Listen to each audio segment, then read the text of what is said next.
Então, começando a gravação, oficialmente, bom dia a todos. Eu olhei o trabalho de todos vocês. Teve algumas pessoas que eu acho que ainda não me entregaram, né? Porque eu não teve, foram poucas pessoas. Se alguém me entregou ontem à noite, eu ainda não vi, mas, mas tivemos poucas pessoas. E aí eu vou falar aqui os nomes, se alguém tiver entregue e eu não tiver falado aqui no nome, vocês me avisem para eu procurar o trabalho, tá? Porque eu não achei. Então entregaram a Samara Luz, Jéssica Ferreira, Francisca Morgana, o Caio, Fernanda Souza, Caroline, Ana Carolina de Medeiros, Fabiana Rodrigues, Vitória Azevedo, Larissa Moura, Joelma, Genivânia, Camila Alves, Ana Caroline, Maria Irismar, Ingrid, Maria Lacerda, Graciele Gomes, Felipe, Aline, Maria Mendonça, Karine, Douglas, Larice, Maria da Glória e Maria de Jesus. Alguém entregou e eu não disse? Acho que tá todo mundo aqui, né? Que eu falei também. E aí, então, quem não entregou ficou sem a pontuação desse trabalho, tá? Você falou meu nome, professor? Samara Luz, falei. Eu não tinha escutado.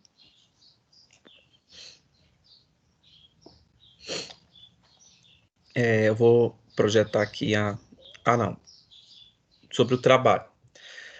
O trabalho de vocês, esse trabalho foi, assim, foi bem legal, a experiência de receber esse trabalho de vocês.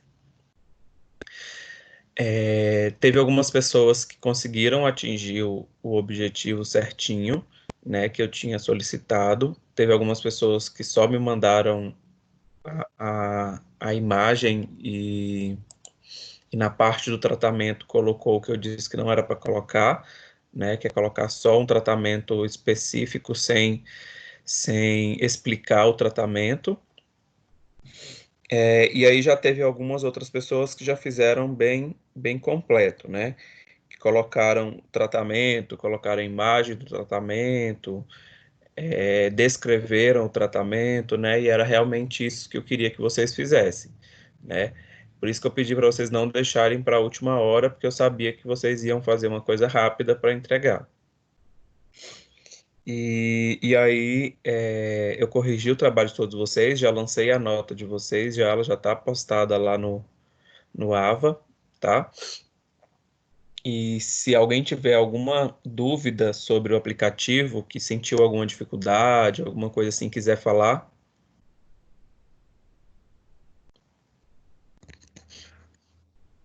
Arthur, eu queria a correção. Teria como você me enviar depois para saber no que eu errei?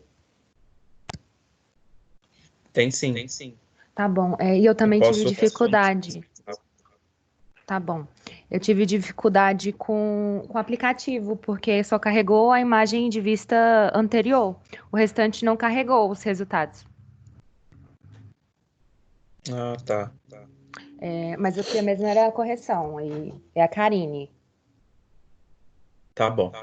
Tá? Te mando. Obrigada. Esse aplicativo é certinho, é correto?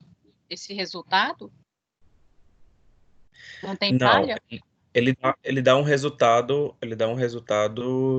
de computador, né? Falhas a gente sempre tem. Quer ver?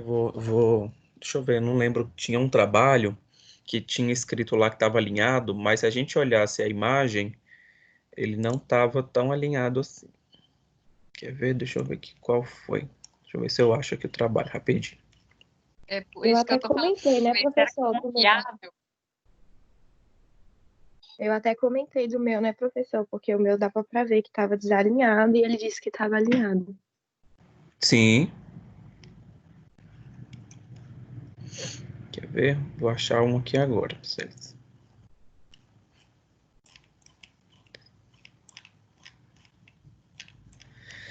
Foi até o da Larissa mesmo, aqui da irmã da Larissa.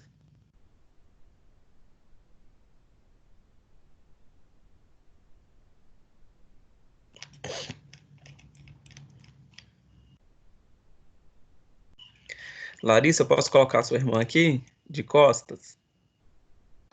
Pode. Quer ver? Deixa eu ver aqui.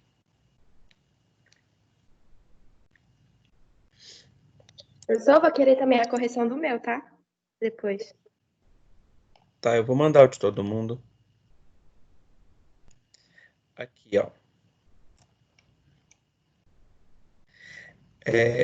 Eu não sei se vocês estão vendo aqui, mas ele deu meio que um delay aqui, né? Tá vendo que a linha fugiu do centro das vértebras, né? Era para estar alinhado aqui no meio da vértebra, essa linha. Ela fugiu, pode ser por causa do rabo de cavalo aqui, que atrapalhou a imagem a seguir os pontos, mas ele não está aqui tão alinhado se a gente for avaliar somente pela imagem, né? Olha, só agora. Peraí.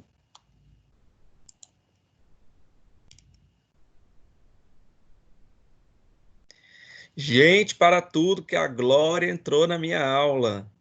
Senhor Jesus amado. Arthur, e o meu, eu não conseguia chegar nessa figura de jeito nenhum. A Joelma tentou me ajudar, ele não dava para colocar o nome lá em cima, eu não consegui de jeito nenhum. Acabou que eu enviei só os outros. Não tem problema, assim, o aplicativo era para auxiliar vocês na avaliação, né? Para vocês verem que tem outros suportes que vocês podem. Ixi, tá ruim meu vídeo?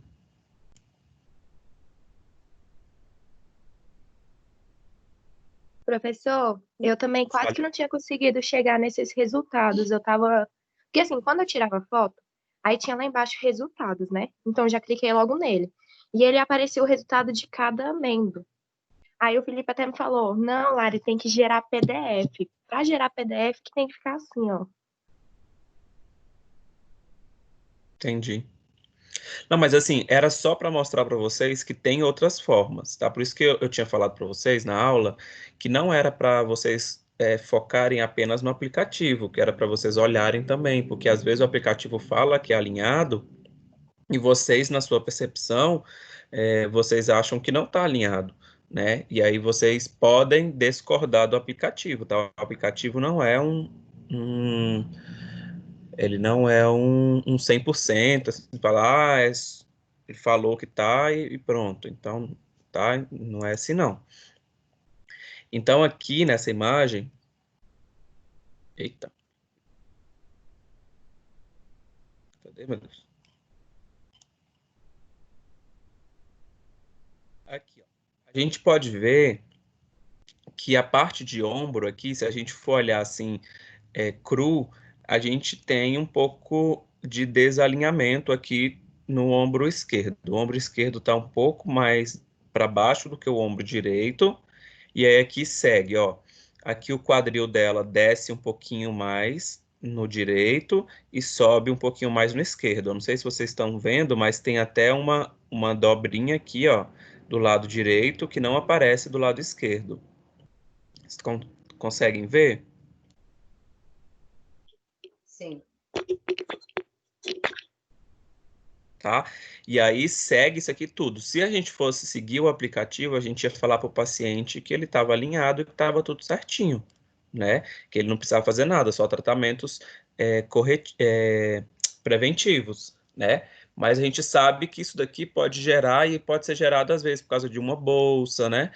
Como a gente falou na aula passada, então pode ser gerado por alguns fatores, pode ser um trigger points, tá? Que é um ponto de tensão. Pode ser várias coisas que está cometendo aqui esse paciente e a gente precisa avaliar manualmente, tá? Que é na palpação, a gente vai sentir a parte muscular e aí é o que a gente vai falar hoje, a liberação miofascial, tá? Que a gente pode utilizar a liberação miofascial para fazer a reestruturação de tudo aquilo que a gente aprendeu nessa aula de postura, tá? Então, todos aquelas patologias, né?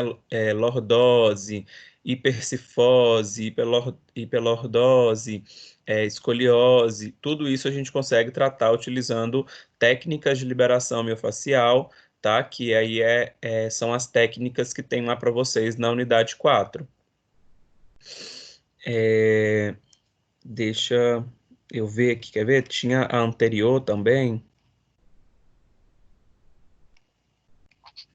Aqui, ó. Aí na anterior, a gente confirma um pouco do que a gente viu na posterior, tá? Vocês podem ver que cai aqui, ó. Cai aqui o direito dela e o esquerdo dela sobe, tá? A gente consegue ver isso através até aqui do top, ó. Um tá caído para cá e o outro subiu, né? E aqui não aparece isso, aparece que tá tudo alinhado, ó. Ombro alinhado, pelve alinhado, joelho esquerdo alinhado, né? Então, a gente pode usar o aplicativo, mas lembrando que sempre a nossa técnica manual, a nossa técnica física mesmo, né? De você tocar no paciente, de você tratar o paciente, você fazer a anamnese do paciente, sempre vai ser mais eficaz e mais correta, tá? Professor, eu fiquei até um pouco em dúvida na posição, é posição anatômica, só que eu não lembro se, tipo, o pé tinha que separar um pouquinho. Porque na hora quando colocava esses pontinhos e esses risquinhos vermelhos, às vezes ele ficava um pouco separado. Você viu que na posterior ele ficou um pouco. Aí eu fiquei até em dúvida se eu tinha tirado a foto de forma errada. Na posição anatômica, os pés têm que ficar um pouquinho separados, tá? Não tanto, não é a posição de descansar, não é a perna aberta, mas a pessoa fica um pouquinho separadinha mesmo. Até porque se tiver joelho, valgo ou varo, se tiver muito junto, ele não consegue mostrar pra gente se o joelho tá valgo ou varo. Por isso que eu vi depois, eu falei assim, gente, tá alguma coisa nesse joelho, mas eu não consigo ver. Aí depois falei pra ela fazer na minha frente, aí ela abriu um pouco a perna e ficou melhor. Só que eu já tinha enviado já. Não, tranquilo. Tá? Aí vocês viram como é que funciona o aplicativo? Então, assim, eu passei ele para vocês porque é um aplicativo gratuito, né? A gente consegue mexer, e aí quanto mais a gente mexer, melhor. O aplicativo, como eu disse, ele vai só auxiliar vocês, nessa visualização de como é que vocês entendem, até de vocês mostrarem para o paciente, né, a imagenzinha com as bolinhas, para o paciente ter aquela percepção visual, né, aquele feedback que ele consegue ver e aí ele entende. Porque às vezes a gente fala com o paciente, olha, você está com o ombro desalinhado, você está com o joelho valgo, olha, o seu quadril está também desalinhado. Aí ele não entende isso, parece que tem um bloqueio na pessoa, assim, que ele não entende quando a gente fala, mas quando a gente mostra, ele entende, né? Então, esse aplicativo é interessante por causa disso, a gente consegue mostrar para o paciente aonde é que está o erro dele, tá? Onde é que está o desalinhamento dele postural e o que a gente vai fazer para corrigir, tá? Então a gente poderia tirar apenas uma foto também do celular e mostrar para o paciente, mas o legal do aplicativo é que ele traz um pouquinho mais de profissionalismo, né? Para nossa anamnese, tá? Ontem eu estava dando uma olhada no aplicativo e aí eu percebi que tem como você mexer nesses pontinhos, que você pode tirar foto e você mesmo alinhar esses pontos na foto. Então, aí, quando eu fiz isso, aí eu vi que tinha coisas ali que dava para mim ter arrumado no trabalho. A gente consegue sim mexer nos pontinhos para alinhar ele na estrutura certinha, né? Porque às vezes ele pega a estrutura errada. Eu vi, eu acho que uma imagem, não sei, que o quadril estava lá embaixo, quase no joelho, E aí a gente consegue arrumar isso para ficar tudo certinho, e aí dar o resultado mais próximo do correto, né?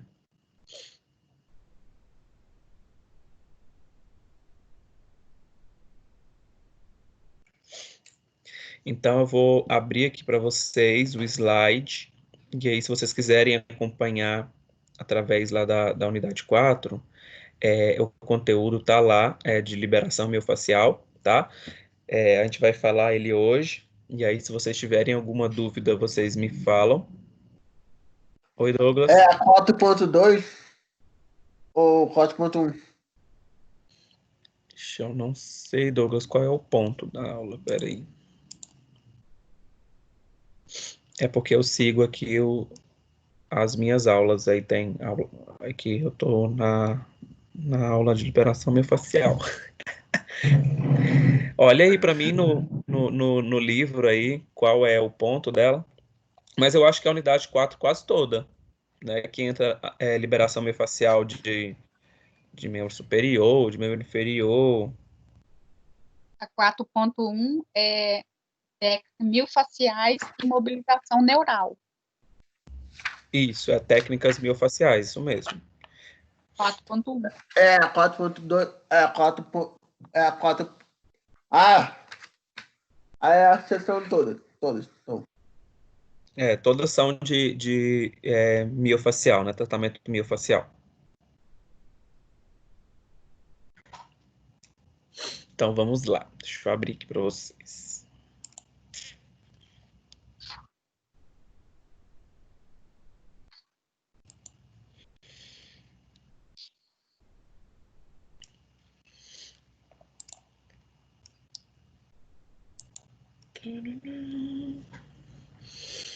Então, ó. Professor, 4.2 é técnicas miofaciais e pompage, é esse nome? Pompage. Professor, bom dia, mestre. Bom dia, Aline. Tudo bom? Beleza. Prof, depois você manda a correção do meu, por favor. Tá, eu vou mandar de todo mundo que me mandou no e-mail. Tá, obrigada, prof. Nada. Aí, a pompagem, Maria, a gente já falou dela lá na aula de recursos terapêuticos manuais na parte de massagem, tá? Que é aquela técnica da massagem que a gente faz aquela percussão, né? Tá? E essa 4. Então, vamos falar agora. Oi? Essa 4.1 que fala sobre mobilização articulada, a coluna vertebral, você já falou. Mas e a da TM? Já falou também? Não, da TM não, tá? A TM a gente vai falar na próxima aula, porque ela eu quero fazer uma parte para vocês fazerem prática aí com vocês. E aí preciso muito, porque eu não tô conseguindo mal falar ultimamente de tanto estalo e dor. Tá, eu vou fazer na aula que vem, porque eu quero comprar umas luvas para eu fazer aqui, para mostrar vocês certinho o procedimento que vocês utilizam. Tá bom. Tá?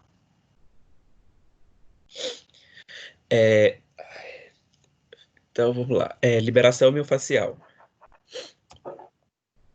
Coloquei aqui no início um caso clínico, tá? Para a gente discutir esse caso antes da gente iniciar a aula.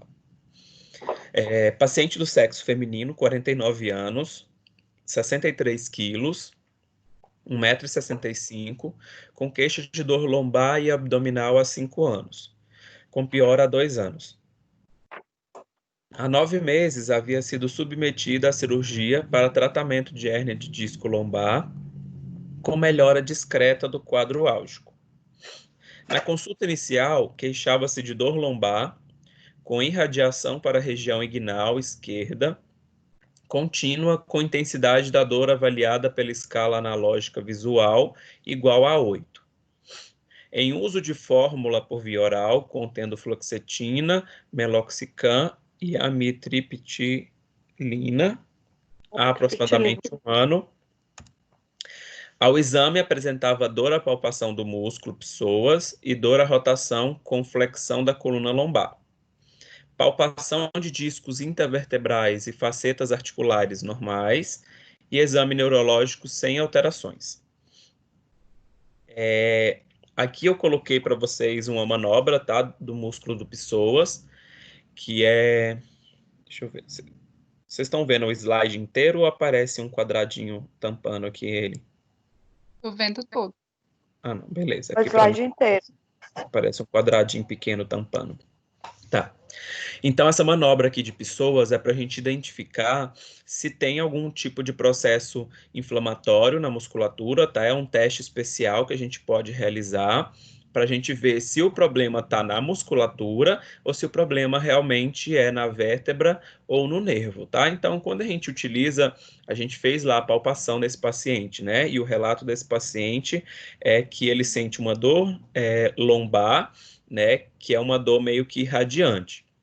Quando essa dor se torna uma dor meio que irradiante, a gente já sabe que está comprimindo algum tipo de... Calma aí um pouquinho. Quando você fala palpação nesse músculo aí do pessoa, você fala movimentar o músculo pessoa ou fala só em tocar no músculo? Não, tocar mesmo. É de apertar. Então não tem nada a ver com movimentação.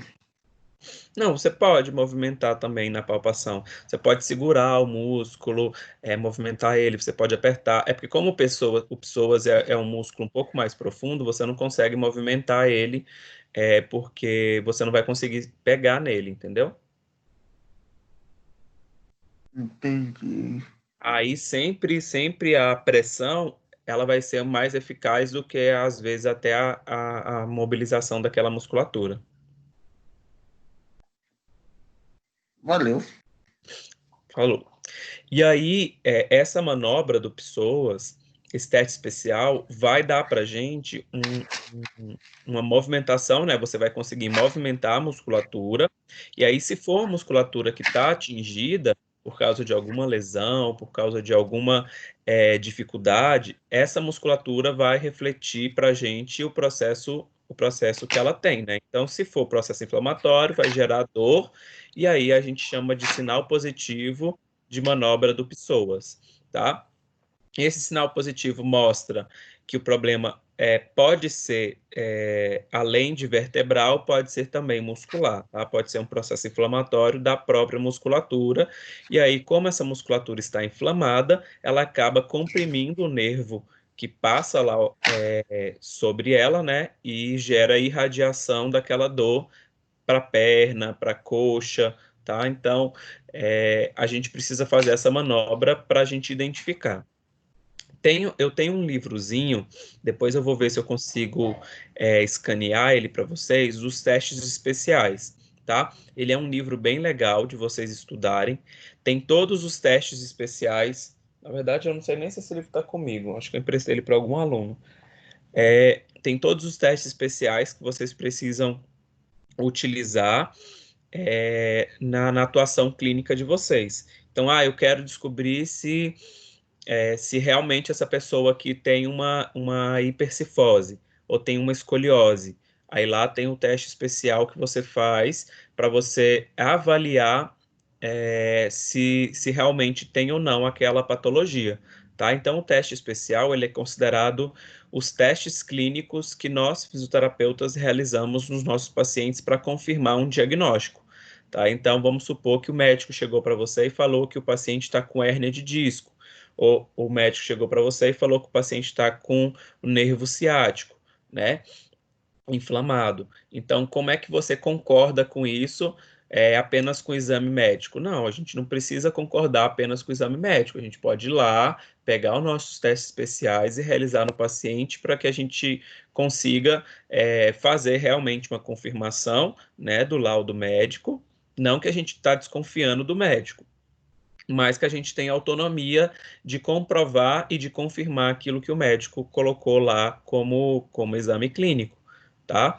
Então, esses testes especiais, depois, se vocês quiserem pesquisar um pouquinho na internet, são vários testes, eu acho que vocês já devem ter aprendido alguns, né? Tem o teste de gaveta, do joelho, tem teste de quadril, Então, eu acho que vocês já até falaram alguns testes também, alguns trabalhos, algumas vezes. Esses testes, eles são ótimos e essenciais para a gente, tá? Todos os fisioterapeutas, praticamente, fisioterapeuta neurológico, pediátrico, ortopédico, tá? Todos utilizam os testes especiais para a gente confirmar patologias.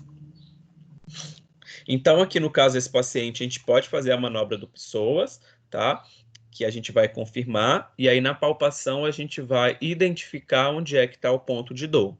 Se o ponto de dor ele for um ponto fixo, a gente pode realizar diversos tratamentos, né? A gente pode colocar uma bolsa de água quente para aliviar a musculatura, diminuir o processo inflamatório, né? A gente pode fazer a mobilização daquela musculatura ou a mobilização daquela vértebra, né, para a gente diminuir a pressão daquela vértebra que aquela vértebra está causando na musculatura.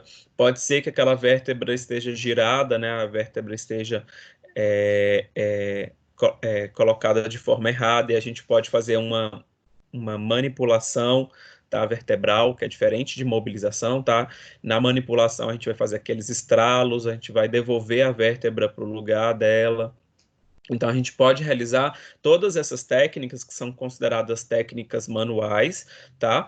Para a gente diminuir o processo inflamatório da musculatura, tá? Quando um músculo ele inflama, igual pessoas inflama, possivelmente é devido a alguma postura ou algum erro do paciente, tá? Então, o paciente pegou um peso errado, ou o paciente sentou de forma errada, ou o paciente levantou de forma brusca, tá? Então, a musculatura teve que realizar uma contração exagerada, além do que ela é acostumada a fazer, e aí ela acaba ficando rígida, né? Ela acaba contraindo excessivamente, e aí gera processo inflamatório no nosso paciente e logo em seguida vai gerar dor.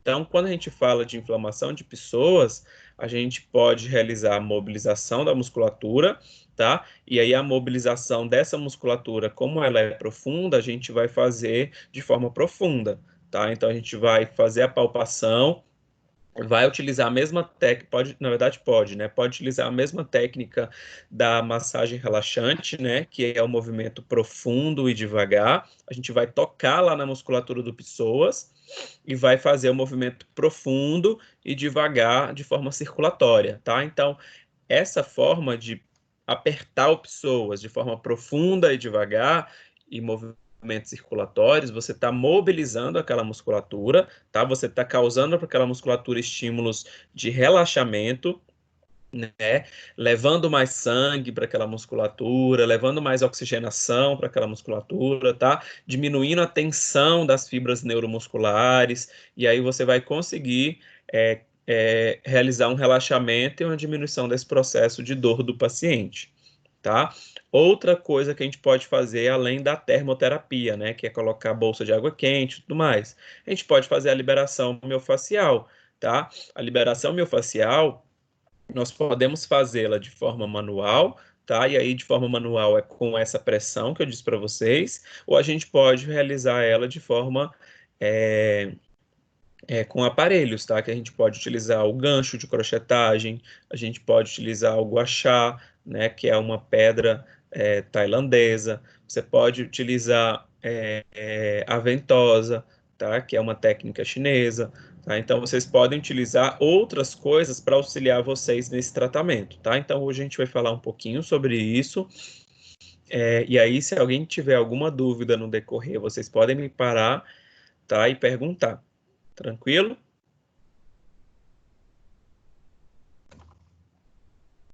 Tranquilo, Ok, professor. Obrigado. Então, vamos lá. Então, aqui, ó, desse caso 1 aqui. A hipótese diagnóstica elaborada foi de síndrome dolorosa miofacial do Pessoas. Para confirmação diagnóstica foi indicada a infiltração anestésica do músculo guiada por radioscopia. Tá? Então, foi feito aqui, nesse caso, um procedimento médico, né? O paciente procurou o médico foi lá e fez os procedimentos medicamentosos, tá? O procedimento transcorreu sem intercorrências, imediatamente a paciente apresentou alívio completo da dor, recebendo alta hospitalar em 2 horas, o diagnóstico de síndrome de dor miofascial do músculo pessoas foi confirmado, tá? E aí, então, no caso desse paciente aqui, ele procurou um médico, não procurou a gente, mas eu quero que vocês saibam que nós podemos diminuir esse processo inflamatório através da fisioterapia, tá? Alguns médicos vai falar para o paciente que ele precisa realizar alguma técnica mais invasiva, né? Aplicar um medicamento ou fazer um uso de botox, né? Então, tem diversos procedimentos médicos que eles adotam e isso não vai resolver o problema do paciente, porque, como eu disse para vocês, pode ser um problema ósseo, pode ser um erro de postura do paciente. E se isso não for corrigido, não adianta o médico infiltrar, não adianta o médico aplicar medicamentos, né? Que a dor vai voltar novamente assim quando ele repetir aquele mesmo erro que ele cometeu. Tá? Então, a físio, ela entra com esses benefícios, né, de causar para o paciente um feedback positivo para que ele entenda onde ele errou e o que ele precisa consertar. Nesse caso 2 aqui, paciente OML, 43 anos, sexo feminino, refere dor intensa em região periescapular esquerda, tá? Igualzinho tá lá na imagem. Com irradiação da dor pelo membro superior. Ao exame, apresenta dor importante, a palpação de uma área não superior a 5 milímetros de diâmetro no músculo supraespinhal. O local apresenta contratura muscular, a palpação provoca uma reação do paciente de retirada, chamada de sinal do pulo, ou então jump sing. A ultrassonografia do ombro sugere alterações do manguito rotador. Tá? Então, aqui a gente tem um caso clínico e bem simples de um paciente com trigger point, tá? A gente vai falar hoje o que são os trigger points, mas aqui nesse momento, esse paciente aqui, ó, tá com toda essa musculatura aqui cheia de pontos de tensão, tá? Então, o que que significa? Oi. O que significa mesmo esse trigger point? Eu vou falar aqui agora para vocês. Então, assim, o que são esses trigger points, tá? Vamos fazer aqui, vamos ver se vocês conseguem ver essa imagenzinha aqui. Vamos ver se eu consigo desenhar com o mouse. Os desenhos ficam bons só com o pincel no quadro, né? Vocês não concordam que fica maravilhoso meus desenhos? Excelente. Isso aí. Né? Lembrando que eu ainda posso alterar as notas, né?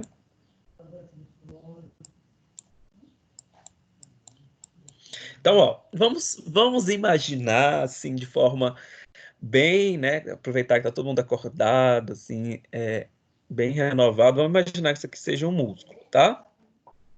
E aqui no meio a gente tem o ventre muscular, né? A gente sabe que aqui no meio fica o ventre muscular, onde fica a parte maior da nossa musculatura, a parte mais forte, a parte mais contrátil do nosso músculo, né?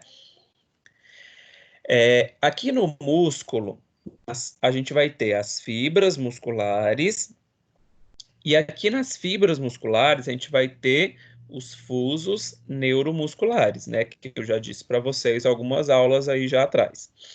Esses fusos neuromusculares, eles recebem impulso do sistema nervoso, e aí o músculo contrai ou o músculo relaxa, tá?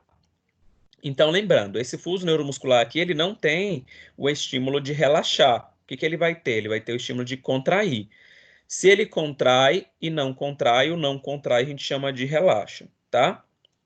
Mas o sistema nervoso, ele manda só o estímulo de contração. Contrai, a musculatura contrai, e aí o momento que não contrai, a musculatura relaxa, tá? E aí, os trigger points, ou os pontos de tensão, ele acontece aqui no paciente quando esses fusos neuromusculares, eles, por algum momento, eles sofrem algum estímulo externo, né, ou algum estímulo interno do paciente. Então, vamos supor, o paciente pegou um peso de forma errada, tá? Então, ele contraiu essa musculatura aqui exagerada, ele pediu para esse músculo aqui, vamos supor que seja a musculatura do trapézio. Ele falou assim, trapézio, contraia porque eu estou pegando um peso aqui exagerado. Aí, o que o trapézio faz? Ele vai lá, contrai, super contrai, e aí ele solicita que o sistema nervoso central mande um estímulo de contração muito superior ao que aquela musculatura estava acostumada a fazer, tá?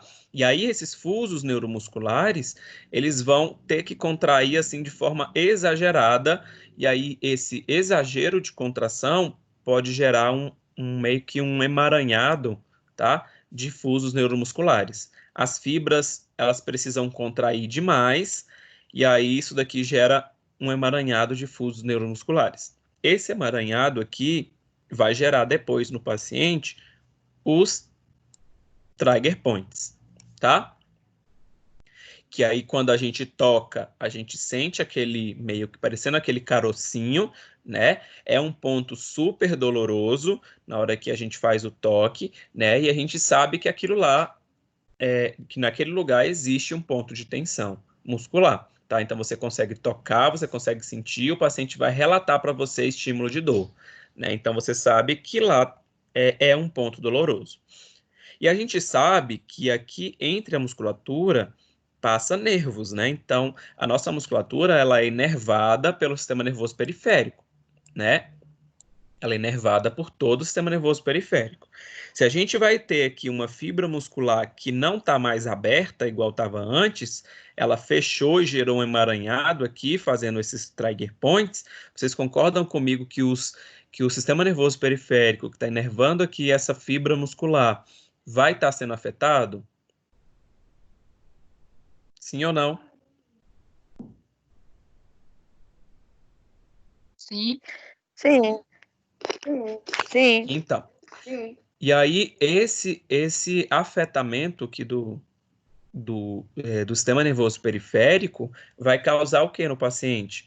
Irradiação da dor. Então, na hora que aperta o nervo gera o estímulo de radiação. Então, o paciente que está sentindo a dor por causa do trigger point, que está localizado aqui, ó, no trapézio, né, bem aqui em cima aqui da parte escapular, essa dor vai ser irradiada para o braço inteiro do paciente. Por quê? Porque está comprimindo o nervo, tá? Se comprime o nervo, ou a gente sente aquele estímulo de choquinho, né? Quando a gente vai lá e bate, por exemplo, o cotovelo, a gente bate o cotovelo errado, você sente aquele estímulo de choque que vai no braço todinho, né? Então, o mesmo estímulo é gerado quando a gente tem uma contração exagerada da musculatura, que vai haver um comprimento, tá? Na verdade, uma compressão daquele nervo, gerando irradiação para o membro superior, tá? Então, o que a gente pode fazer aqui no caso desse paciente aqui, dessa paciente? A gente vai fazer uma liberação miofascial, tá? A gente vai fazer uma técnica miofascial aqui nessa região de trigger point, para que a gente consiga liberar essa musculatura e essa musculatura diminuir a irradiação dela para o membro superior, diminuir a dor, aumentar a ADM do paciente, tá? Então, tudo isso a gente consegue realizar através das técnicas miofaciais. Pode fazer manual? Pode fazer manual. Pode fazer utilizando algum acessório, igual eu disse para vocês, a crochetagem, o guachá, a ventosa, a bolsa de água quente. Pode utilizar. Pode utilizar o bambu terapia, pode utilizar. Oi. Essa para me ver se eu entendi aqui. Então, esse trigger point é ele que forma os pontos de dores no corpo. Sim. Né, os trigger points são os pontos de dor, tá? São os pontos que são locais. Professor, como que eu vou... Porque, assim, tem uns trigger points que são mais... Não sei se eles são mais fixados, sei lá. Eles são mais difíceis de ser quebrados, né? Aí, o que eu faço? Eu vou tentando a mesma Aí técnica você várias vezes até sair? Como é que é? Não, aí por isso que eu quis dar aula para vocês de postura na aula passada. Por quê? Muitos problemas de trigger point são gerados por erro postural, tá? Então, assim, não adianta o paciente chegar lá para você e você ficar lá apertando o trigger point, botar a ventosa, depois ir lá fazer uma massagem. Ele vai sentir alívio, vai, porque você mobilizou aquela fáscia, né? Mas quando ele vai voltar para você do mesmo jeito, porque aquele trigger point está sendo gerado por um erro postural, tá? A maioria dos trigger points são gerados por erro postural do nosso paciente. Então, quando a gente faz a avaliação inicial, e é isso que vai diferenciar você de um terapeuta qualquer que utiliza a ventosa,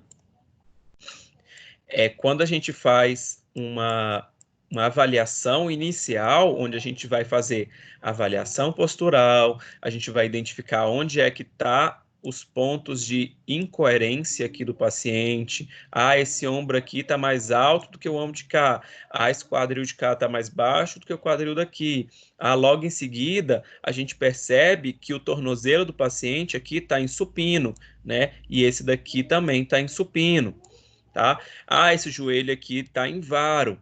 E aí, todas essas limitações que esse paciente tem aqui, todas essas desestruturações, vai gerar no paciente um aumento de contração muscular, tá?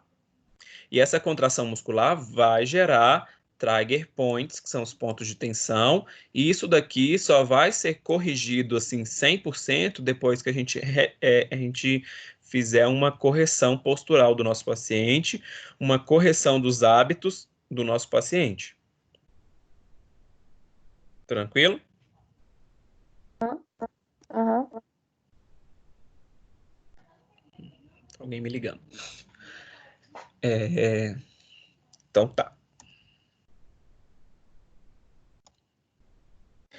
Então, como eu disse para vocês, a síndrome miofacial, ela é uma síndrome dolorosa, regional, caracterizada por dor muscular e tendínea e originada em um ponto gatilho, né, ou os trigger points, sendo a causa mais frequente de lombalgias, cefaleias tensionais e dor orofacial, tá? Essas cefaleias tensionais são aquelas dores de cabeça que a gente sente às vezes por alguma tensão muscular. Eu não sei quantos de vocês já tiveram um excesso de dor muscular em trapézio, né? Ai, tá todo travado meu trapézio, minha cervical, e aquela dor começa a irradiar para a cabeça, né? Gerando dor de cabeças, tá? Isso é causado pelos pontos gatilhos, pelos trigger points em excesso. Então, quando a gente tem muitos pontos gatilhos, quando a gente tem muitos pontos de tensão, muitos trigger points em um local regional, né, numa região localizada, a gente sente sempre uma irradiação ou uma potencialização daquela dor, tá? E dor orofacial do mesmo jeito, tá? Então, dor que irradia aqui para a região do maxilar, tá? Da ATM, dor que vem aqui para a região da têmpora, tá? Que é a parte aqui temporal aqui da nossa cabeça, tá? Então, tudo isso pode ser gerado através dos pontos gatilhos. Alguém ia perguntar alguma coisa? Que eu escutei um microfone abrindo. Professor, assim, quando abaixa a cabeça, não tem um ossinho que aparece que acho que é da cervical, eu não sei qual se é a sétima, eu não Sim, sei. é a C7. E aí tem uma dor que irradia em mim, assim, para o lado direito do braço, um pouquinho depois desse osso, irradia ali um pouquinho abaixo, irradia para o lado direito. Que músculo que é esse? Por que dói aí? Não, aí assim, aí a gente precisa ver se isso não é uma anteriorização da sua cervical, tá? Vamos supor, aquela pessoa que tem o pescoço bem para frente, assim, ou às vezes nem tanto para frente, mas essa anteriorização já causa um tipo de compressão, tá? Então pode não ser é que. sempre que acontece. Não, sim. Não é para acontecer sempre mesmo, não. Mas qualquer erro que você fizer, assim, de que haja alguma compressão, nervosa vai causar irradiação. Então, você pode fazer uma anteriorização ou, às vezes, ficar muito tempo com o ombro anteriorizado. Assim, vamos supor, eu estou sentado aqui, né, e estou jogando aqui meu ombro para frente, logo em seguida a minha cervical vai para frente também, para eu enxergar melhor a tela do computador. E aí, se eu ficar assim 10, 15 minutos, na hora que eu retorno, eu faço uma compressão nervosa, tá? Porque aí eu fiz uma mobilização da minha cervical, eu estiquei a minha cervical, e aí depois eu volto de uma vez para uma musculatura que não estava preparada para o retorno. E aí ela contrai rápido, vai comprimir aquele nervo e a gente gera aquela irradiação, aquela dor meio que parecendo que está formigando, né, na musculatura. Mas pega mais aqui a parte de musculatura de trapézio e a musculatura aqui supraescapular. Ok. Os pontos gatilhos são centrais e fundamentais para o diagnóstico da síndrome miofacial. Diversas interpretações e definições destes pontos gatilhos têm dado origem a dificuldades diagnósticas, de tal forma que existe hoje um consenso das características que eles devem possuir. Tá? Então, quais são as características dos trigger points? Tá? Então, assim, a gente precisa diferenciar trigger point, porque às vezes tem paciente ou tem médico que palpa o paciente e o paciente tem trigger point, ele fala que o paciente tem fibromialgia, tá? Então, a gente tem que tomar cuidado com esse diagnóstico, porque são diagnósticos semelhantes, mas as características dos trigger points, na verdade, os trigger points têm umas características mais específicas, tá? E aí aqui estão algumas características desses trigger points. Dor importante, a palpação de uma área não superior a 5 milímetros de diâmetro no músculo, então não pode ser superior a 5 milímetros, tá? Então, palpei aquele músculo, a região, a área dolorosa, ela não pode ultrapassar esses 5 milímetros, porque senão ela já não é mais um trigger point. O ponto palpável está em uma área de contratura muscular. O ponto gatilho provoca... Se ultrapassar os 5 milímetros, ele vira o que? Além de não ser um trigger point. Não, aí pode ser, aí você precisa ver, vamos supor, quando ele fala que 5 milímetros é aquela palpação que você toca, você sente aquele nódulo de tensão, e aquele nódulo de tensão, ele não passa aquela região. A dor pode ser uma dor, ele pode, por exemplo, você pode tocar nas outras partes do músculo e ele sentir dor, porque acaba que gera uma dor irradiada, né? Ele vai sentir dor em uma vasta região. Mas a dor do trigger point é diferente. Se vocês palparem aí o trapézio de vocês e vocês pegarem um ponto específico que está bem rígido e apertar forte, vocês vão sentir a dor do trigger point. Mas se vocês tocarem no restante da musculatura, vocês sentem também um pouquinho de dor, mas não é aquela dor do trigger point, né? Que é uma dor localizada. Entendi. Acabei de tocar e doeu.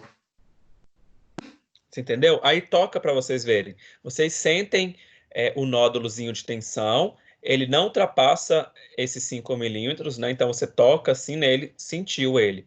Se você for tocar ao redor dele, sente dor também, mas não é a mesma dor do trigger point que você tocou lá e sentiu.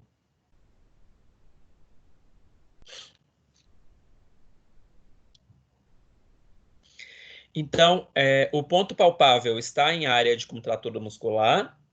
O ponto gatilho provoca uma contração à distância quando palpado, tá? Essa contração aí, à distância, é irradiação. A palpação altera a sensibilidade na zona de dor referida, seja por aumento ou diminuição da mesma, tá? Então, toquei, apertei lá. Na hora que vocês tiram e vocês tocam de novo, o paciente já não sente mais, ele sente meio que uma dormência, porque você tirou a sensibilidade daquela região, tá? No primeiro momento que a gente toca, gera aquela dor exagerada. No segundo momento, pode ser que a dor fique diminuída, porque a gente já tocou e a musculatura, ou, na verdade, a nossa pele, o nosso sistema nervoso, né, o sistema sensorial, já se acostumou com aquele toque, ou pode aumentar porque você apertou de forma brusca, né, exagerada, e aí você piorou aquela lesão do paciente, tá? A palpação provoca uma reação do paciente, quase que estereotipada, de retirada, defesa ou reconhecimento da dor, chamada de sinal de pulo, tá? O jump sign, que é o que eu disse para vocês naquele caso clínico. A gente toca e o paciente sente aquela reação mesmo de pulo, assim, por causa da dor, né? Sentiu a dor, ele dá aquele pulinho assim na nossa mão, porque doeu, e aí ele quer mostrar para você que doeu, e é um sinal que a nossa musculatura faz. Síndrome miofacial características. Então, a gente vai ter nessa síndrome dor à palpação, mudança na intensidade da dor localmente ou à distância na palpação, dor na zona referida, tá? Então, o paciente vai sentir dor de diversas intensidades, tá? E também dor na zona referida. Então, lembrando, que eu disse para vocês, lembrando, o trigger point, ele é referido, tá? Então, o paciente sabe onde é a dor e você, quando toca, sente o ponto de tensão, né? Vocês conseguem identificar o local da dor e, através dessa identificação, vocês conseguem fazer o tratamento de vocês, que é a reabilitação do trigger point, né? Que é a liberação miofacial. Então, quando a gente pega esse paciente, a gente precisa sempre lembrar, tá? Que quando a gente tocou, sentiu o nódulo de tensão e aquela dor é referida, é local, a gente chama de trigger point. E aí a gente consegue tratar. Se a gente tocou e o paciente sentiu dor em toda a região, ultrapassando os 5 milímetros que eu disse para vocês, ela já não é mais uma dor de trigger point. Então, aí pode ser um processo inflamatório na musculatura, pode ser uma hérnia de disco, pode ser fibromialgia, tá? Mas aí, para ser a fibromialgia, a gente precisa sentir dor em mais locais, e aí eu vou mostrar para vocês quais são os locais que caracterizam fibromialgia, tá? Essa dor precisa ser constante no trigger point, então não é aquela dor que para e muda, não. Aquela dor, na hora que a gente apalpa, ela precisa ser constante. Irradiação igual, tá? Então, vai acontecer irradiação porque a gente está apertando um nódulo de tensão e, como eu disse para vocês, a nossa musculatura ela é inervada e aí, se ela tiver contraída de forma exagerada, vai haver irradiação na musculatura, tá? Melhora com o agulhamento do ponto gatilho. Esse agulhamento é uma técnica que a gente pode utilizar também na fisioterapia, tá? Que é chamado de agulhamento a seco. Esse agulhamento a seco, ele é ótimo também para liberar a musculatura, para diminuir trigger points, tá? Além da ventosa, do gua sha, da técnica manual, da crochetagem, tá? A gente tem também o agulhamento a seco. A gente pega uma agulha de acupuntura, identifica o nódulo de tensão e coloca em cima e faz o agulhamento a seco em cima do trigger point, tá? Aquilo lá a gente vai ficar movimentando assim para cima e para baixo com a agulha, tá? Até o paciente sentir uma melhora daquele ponto de tensão. Então, o que a agulha faz naquele local? Ele manda um estímulo para o sistema nervoso dizendo que ele precisa parar de contrair. Tá? Então, na hora que ele para de contrair, a musculatura vai relaxar e o paciente vai sentir uma melhora.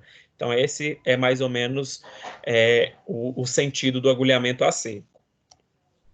Professor, Oi. Quando se usa o agulhamento nesse ponto gatilho, tem uma preparação antes ou já vou enfiar a agulha na pessoa?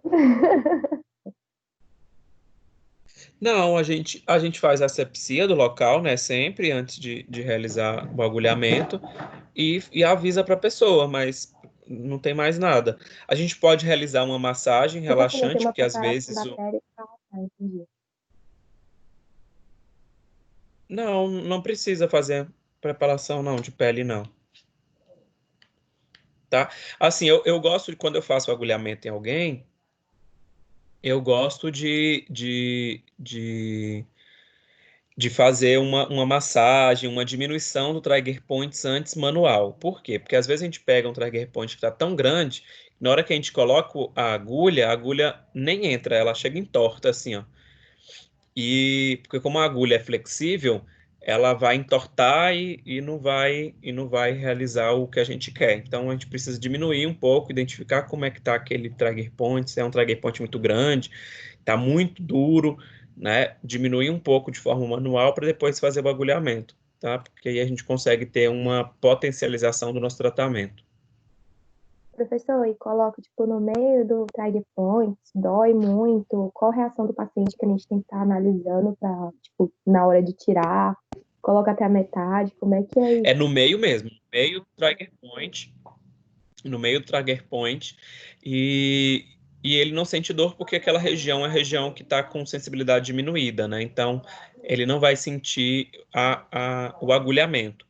Até porque a agulha também da acupuntura, ela é tão fininha que acaba que a gente nem sente a gente não sente ela penetrando na pele, tá? Mas a sensação do paciente é depois de que tira alívio. Tem algum cuidado após ou não? É só isso mesmo? Não, só isso. Finalizou, acabou. Obrigada.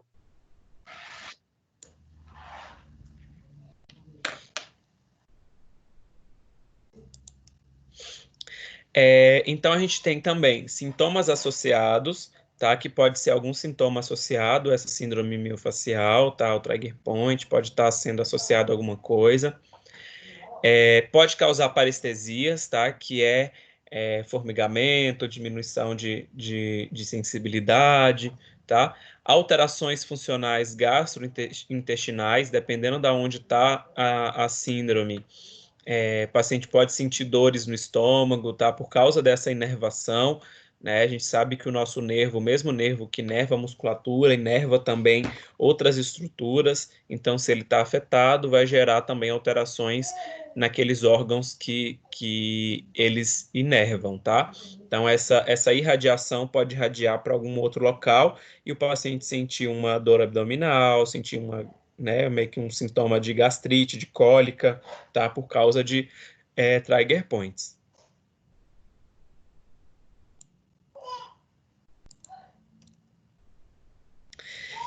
Aqui são alguns pontos, tá? Que geralmente a gente faz a palpação e a gente sente trigger points, tá? Vocês podem ver que a maior parte ali fica na região dorsal, né? Ali, região de escápula, região de trapézio, né? São os maiores locais que a gente encontra mesmo ponto de tensão. E a gente sabe disso por causa do excesso de peso, né? Da ação da gravidade, de erro de postura que a gente tem ali naquela região, né? Fatores psicossociais também, né? Se a gente sofre algum tipo de estresse, aonde é que reflete? Nosso pescoço, cervical, trapézio, escápula, né? São essas regiões, são as primeiras afetadas por fatores psicossociais, tá? Esses aí são os pontos de tensão. A gente pode ter ponto de tensão em outros locais? Pode, tá? Não tem problema. Mas esses aí são os principais, onde é que a gente identifica os principais pontos de tensão. Tratamento. O que a gente pode fazer como tratamento? A gente pode utilizar acupuntura, a gente pode utilizar agulhamento a seco, a gente pode utilizar massagem, agentes tópicos, tá? Que são medicamentos, agulhamento dos pontos gatilhos, tratamento medicamentoso. Aí, para vocês verem, ó, entra antidepressivo, anti-inflamatório, analgésico, relaxante muscular e anticonvulsantes.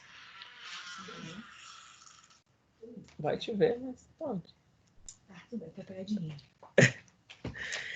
Reabilitação e suporte psicológico, tá? Então, tudo isso daqui entra no tratamento de paciente com trigger point, tá? Lembrando que a nossa avaliação como fisioterapeuta, a nossa anamnese, sempre vai ser a mais ideal, porque vocês podem ver que a maior parte dos problemas que são gerados pelo trigger point são problemas que nós podemos tratar como terapeutas, tá? Então, a nossa anamnese, a nossa avaliação, ela é a mais adequada para esse tipo de paciente.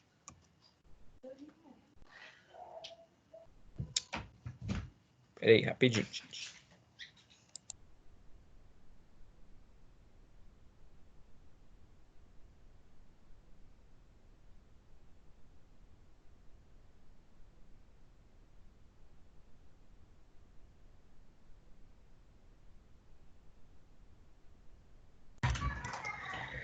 Vamos lá, vamos voltar aqui.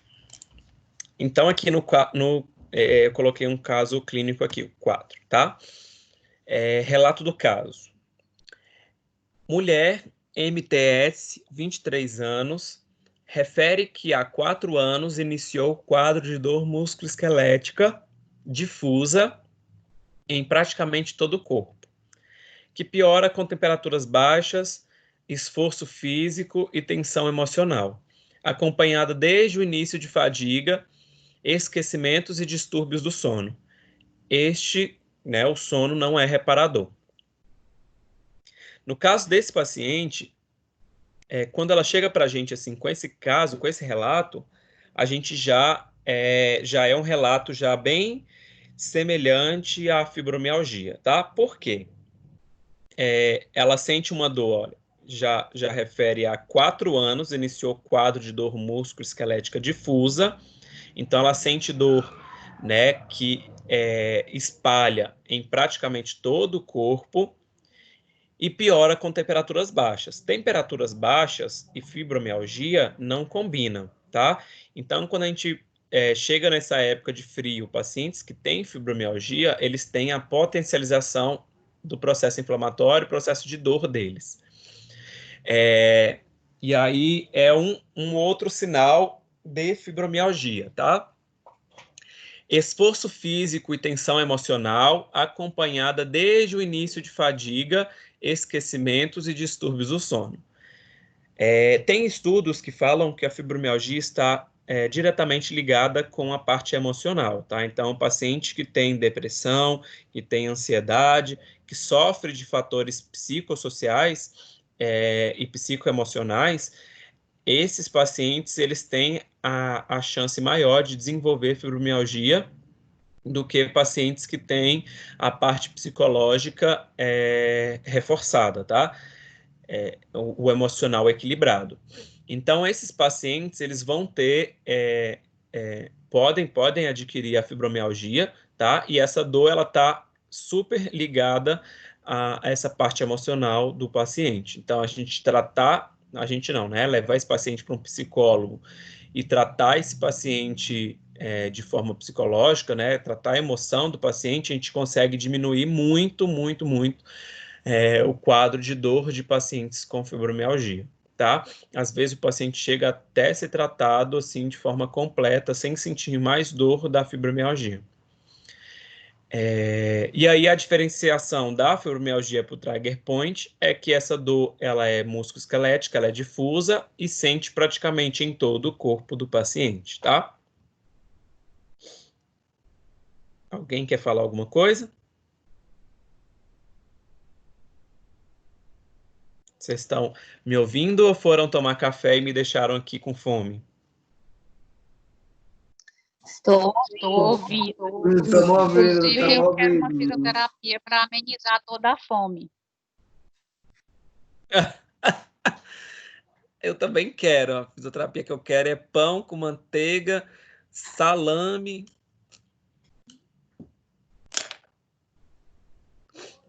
Mas isso aí vai me trazer outras dores. Eu quero uma que tira mesmo realmente a fome. Vai me trazer a dor da feiura. Ai, Deus, vai não. Então, vamos lá. O que é a fibromialgia? É uma síndrome clínica de evolução crônica caracterizada por dor musculoesquelética difusa, acompanhada de fadiga, distúrbios do sono e a presença de distúrbios psicológicos, ansiedade, depressão, além de numerosas queixas somáticas, atribuída à amplificação da percepção da dor por sensibilização central. Então, qual é o sintoma principal da fibromialgia? Dor, tá? A dor precisa ser difusa, ela precisa espalhar por toda a parte muscular do corpo inteiro do paciente, gerando fadiga, distúrbio do sono e sempre vai ter distúrbios psicológicos em pacientes que possuem fibromialgia. Quais são outros sintomas associados? Intestino irritável, tá? Aquele paciente que tem, comer uma coisinha, o intestino já achou ruim, tá? Alterações do humor, pernas inquietas, tá? Aquela pessoa que fica demais tremendo a perna, né? Mexendo a perna, mas isso não quer dizer que a pessoa vai adquirir fibromialgia, tá? Aquilo lá é um tique nervoso. Cefaleia, são outros sintomas associados à fibromialgia, tá? Então, aqui o conceito de dor difusa. Isso daqui é uma dor regional, olha. Essa primeira imagem. Então, a gente sente aquela dor, ela dor vem aqui no trapézio, ela chega só até aqui no braço. O paciente sente dor em outra região do corpo? Não. Aquela dor é regional aqui de cintura escapular, tá? Mesma coisa aqui de lombar. Diferente de dor difusa. A dor difusa, ela precisa, vamos supor, começou aqui na cervical, ela veio aqui agora na escápula, desceu aqui para braço, veio aqui na perna inteira, sentiu aqui na panturrilha, tá? Então, ou seja, o paciente difundiu essa dor inteira no corpo, ó. E aqui nesse caso aqui, é uma dor que já está praticamente no corpo todo do paciente. Tá? A avó do então, meu esposo, professor, diz que é dor andadeira. Dor andadeira? É, dor andadeira, a avó dele. É regional isso, né? Tem gente que... É muito difícil alguém falar assim, eu tô sentindo uma dor difusa, né? Tem gente que fala, tô sentindo uma dor que tá espalhando o corpo inteiro, vai do jeito do paciente. E aí isso vai dar... A gente precisa também ter essa percepção do que é essas coisas, porque o paciente vai chegar para a gente, ele não vai falar assim, eu estou sentindo uma dor difusa que está espalhando aqui por uma contração neuromuscular. Ele não vai falar isso para vocês, ele vai falar desse jeito assim, eu estou com uma dor andadeira. Aí você vai falar assim, meu Deus, o que é isso? Tá? Então a gente precisa ter esse costume, né, de entender essas regionalizações, né, que a gente tem aqui no Brasil, então, e em Brasília, pior ainda, em Brasília tem gente de todo tipo de região, né, então a gente entender que isso significa dor difusa, né, que é uma dor que pode ser caracterizada de uma fibromialgia. Então, qual é o papel da sensibilização central?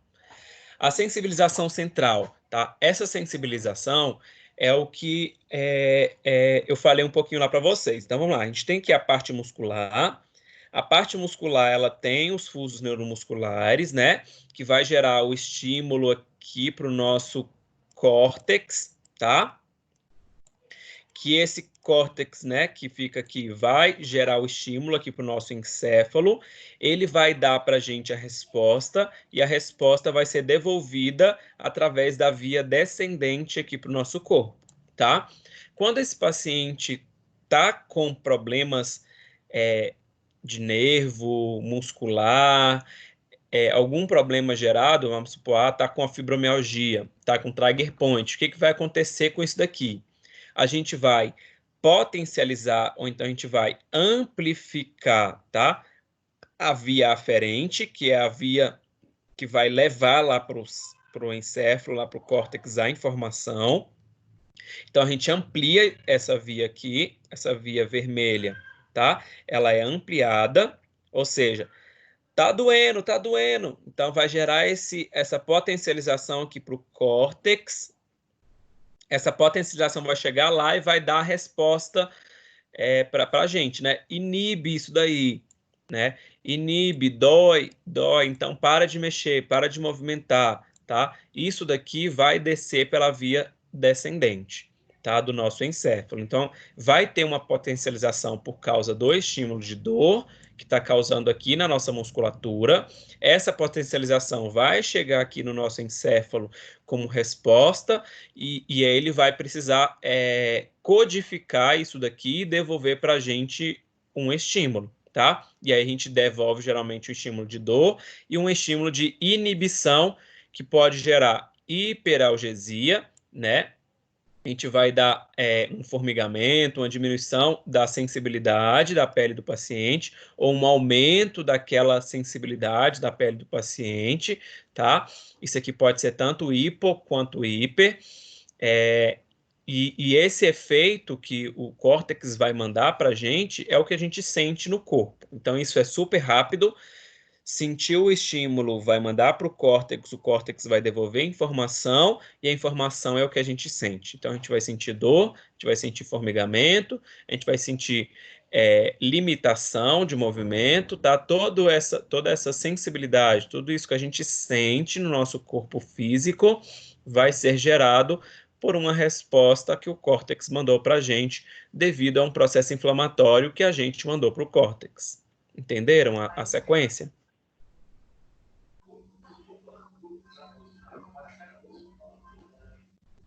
Entenderam? Sim. Então tá.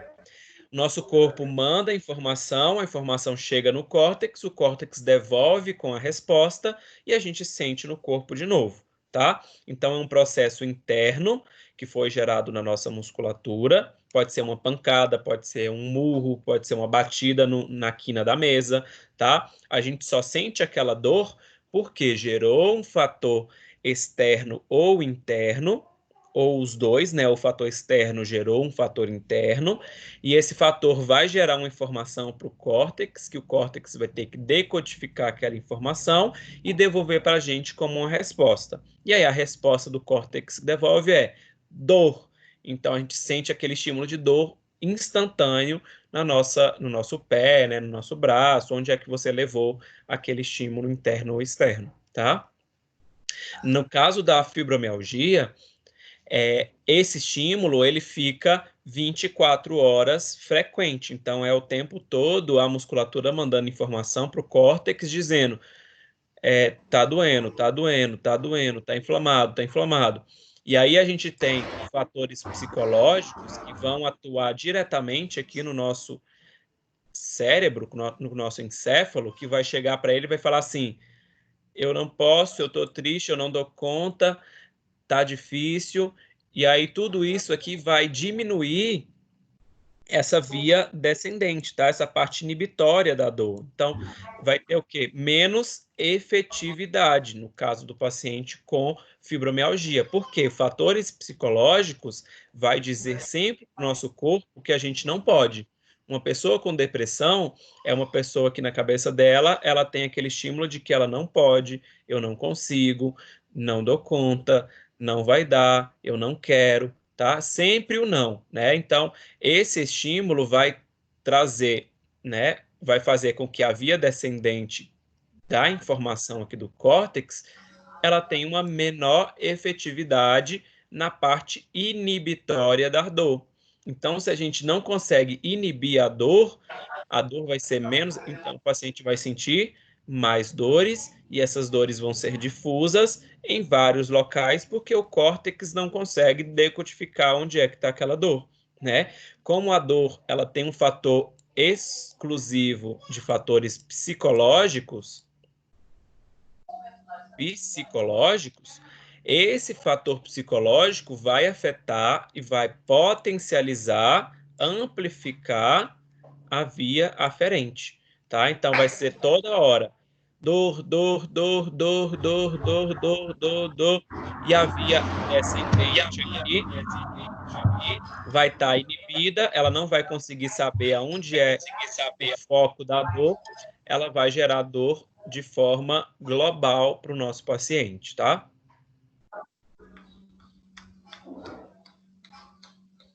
Alguém quer perguntar alguma coisa?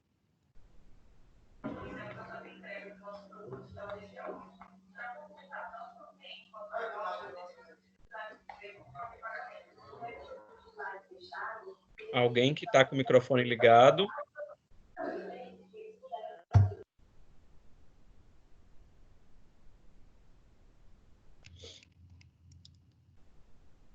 Então vamos lá, próximo. Qual a etiologia da fibromialgia? Então, a gente vai ter componentes biológicos, tá? Que são fatores que são influenciantes para a pessoa ter fibromialgia. Então, a gente tem fator genético, que é um fator que a pessoa pode desenvolver fibromialgia por fatores genéticos. Sexo feminino, tá? A maioria das pessoas com fibromialgia são do sexo feminino. Distúrbio de sono, trauma físico, estresse, desregulação neuroendócrina e autonômica, sedentarismo, são todos fatores biológicos que podem gerar a fibromialgia, tá? Componentes psicológicos, catastrofismo, né? Somatização, hipervigilância, depressão, ansiedade, tá? São fatores psicológicos que podem ser a causas da fibromialgia. Fatores ambientais e socioculturais, experiências psicológicas durante a infância, satisfação com o emprego, suporte familiar, tá? Tudo isso daqui vai influenciar para a pessoa ter essas dores difusas da fibromialgia. Tá? A gente consegue identificar os fatores certinhos? Não, tá? Nem o médico consegue identificar uma fibromialgia. Não sei se vocês devem conhecer alguém que tenha fibromialgia e o diagnóstico do médico não é 100%. O médico não chega e fala assim, você tem fibromialgia, né? Não tem um exame clínico ainda que a gente consiga definir isso. Então, ele começa falando que é uma dor muscular, que é trigger point, começa a mandar você ir fazer massagem, relaxamento, aí você volta e continua, aí ele começa a mandar você ir para o psicólogo, aí não adianta, aí ele começa a diagnosticar como fibromialgia, tá? Então, é uma doença que tem fatores psicológicos e por ter esses fatores psicológicos, vai ser afetada na parte muscular do paciente. Então, esse paciente vai ter sensibilização central, processamento anormal ao estímulo nociceptivo, tá? Então, o córtex dele vai ter um processamento anormal desse estímulo de dor, tá? Então, ele vai emitir dor o tempo todo.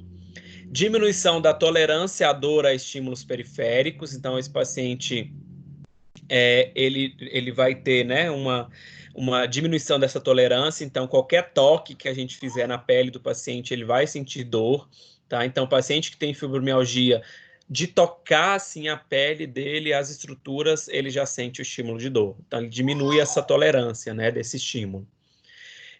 Que é causado pela substância P, receptores NMDA, dopamina, serotonina, norepinefrina, tá? Que são estruturas do nosso sistema nervoso responsáveis pelo estímulo de dor, né? Pelo estímulo de tolerância à dor do nosso corpo.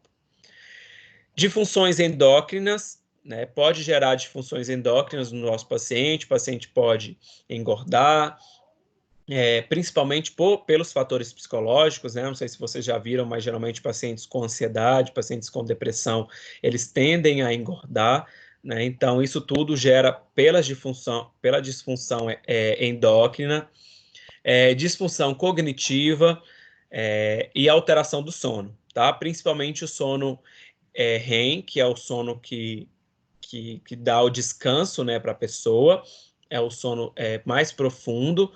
E aí esse tipo de paciente é um paciente que ele não tem esse sono REM eficaz, e aí ele é um paciente que vai sentir aquela sensação de que ele não dormiu direito, né? E isso tudo também é causado por fatores psicológicos, né? O paciente com depressão, com ansiedade, é um paciente que não dorme direito, tá? Aqui mostra para vocês uma imagem de um cérebro, de um encéfalo normal, tá? E um encéfalo com fibromialgia. Então, pacientes que sofrem fatores psicológicos, eles vão ter, né, esse aumento de sensibilização do encéfalo, e aí quando a gente faz uma imagem, tá aí o encéfalo praticamente todo, quase 24 horas do dia funcionando, né, de forma rápida, exagerada, E aí é o que a gente encontra em pacientes psicológicos, né? A gente pega paciente psicológico, a gente vai pegar a imagem do encéfalo dele, ele está 24 horas pensando, né? Um paciente ansioso, um paciente depressivo, né? Ele fica 24 horas pensando nos problemas, pensando nas dificuldades, pensando em tudo aquilo que está causando aquele fator psicológico nele. Tá? Então, isso aí é uma imagem que eu quis trazer para vocês, só para vocês verem como é que funciona a parte do encéfalo. Então, vocês podem ver que está praticamente todo focado aqui no córtex, né? Bem no centro do encéfalo. Olha, precisa contrair, precisa doer, precisa não consigo, não dou conta. Está o tempo todo pensando nessas coisas. Então, tem essa redução desse fluxo sanguíneo, como vocês podem ver aqui no normal, esse fluxo sanguíneo aqui, ó, ele está mais irradiado, né? Então, a gente consegue ver que o fluxo sanguíneo está passando por todo o encéfalo, né? Aqui ele já fica mais localizado aqui na região central, né? A gente vê um aumento de fluxo sanguíneo aqui nessa região mais central, né? E diminuição aqui nas regiões mais periféricas, né? Que são as regiões que causam um estímulo de que a gente pode, de alegria, de que a gente consegue, né? São essas regiões mais frontais, tá? E aí, muitos estudos têm demonstrado que pacientes com fibromialgia não detectam estímulos elétricos de pressão ou térmicos abaixo dos níveis normais, mas o ponto em que esses estímulos passam a causar a dor é muito baixo. Então, quando a gente pega esses pacientes, e aí qual a diferenciação que eu quero trazer para vocês, tá? Deixa eu ver aqui, peraí. Quando a gente pega um paciente com fibromialgia e um paciente com trigger point, a gente precisa entender essa diferenciação para que a gente consiga tratar esse paciente. Por quê? Se você pega um paciente que tem uma dor difusa e vai fazer com aquele paciente um tratamento para a fibromialgia, você precisa trazer um tratamento diferenciado, tá? Então, o tratamento, a gente pode utilizar técnicas miofaciais? Pode utilizar técnicas miofaciais para fibromialgia, tá? Não tem problema.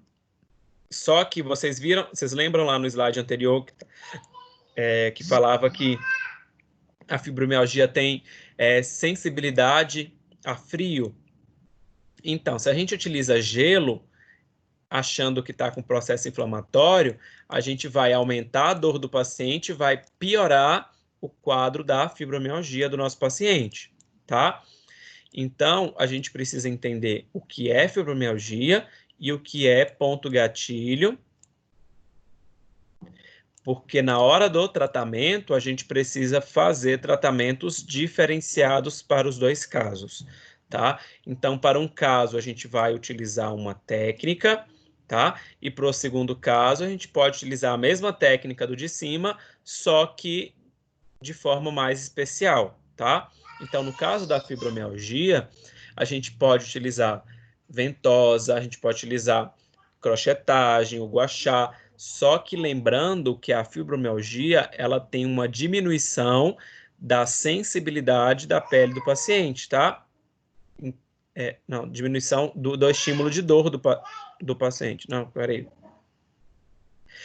Tá. Aumento da sensibilidade da pele do paciente. Então, quando a gente toca aqui na pele do paciente, no momento onde que ele refere a dor, esse paciente vai sentir dor, tá? No pequeno toque. Então, no pequeno toque que você fizer aqui nessa dor difusa aqui de braço, esse paciente vai sentir dor. Se ele sente dor aqui, vocês concordam comigo que a ventosa aqui não seria ideal? A ventosa iria doer demais para esse paciente?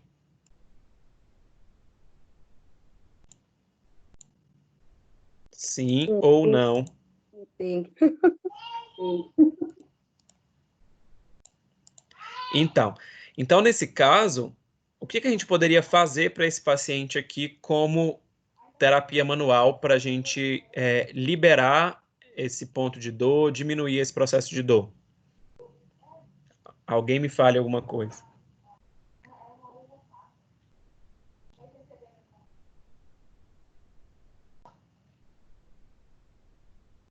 Um por vez, tá? Não precisa falar todo mundo ao mesmo tempo, não, porque senão vai ficar difícil eu entender.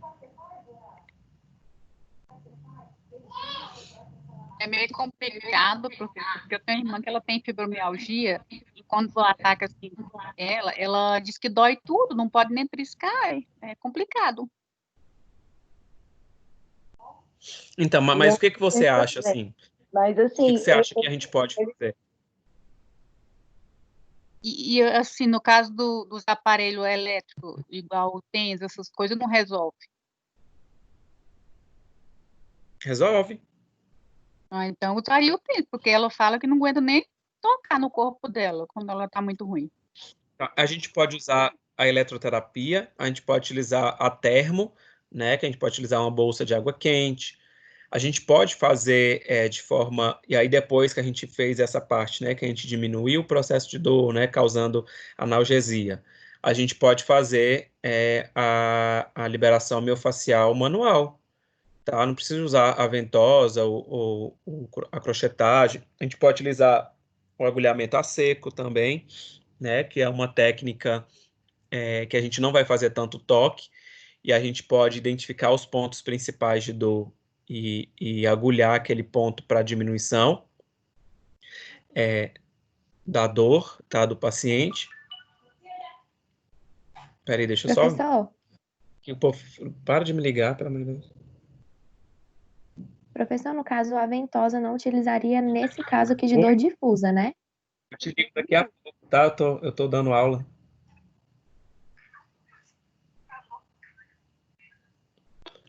Oi.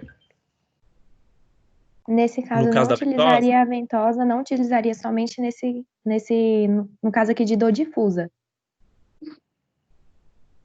Ou não pode utilizar a ventosa na fibromialgia? Porque se não puder, eu tô ferrada.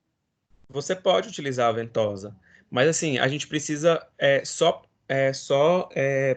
avaliar, né? Assim, na verdade, todas as doenças que a gente for fazer, e aí por isso que eu quero que vocês pensem, todas as doenças que a gente for fazer o uso de técnicas miofaciais, porque a gente sabe que são técnicas dolorosas, né? Então, se você pegar aí, né, no seu trapézio, apertar de forma profunda e deslizar de forma profunda, você vai estar fazendo uma liberação miofacial, né?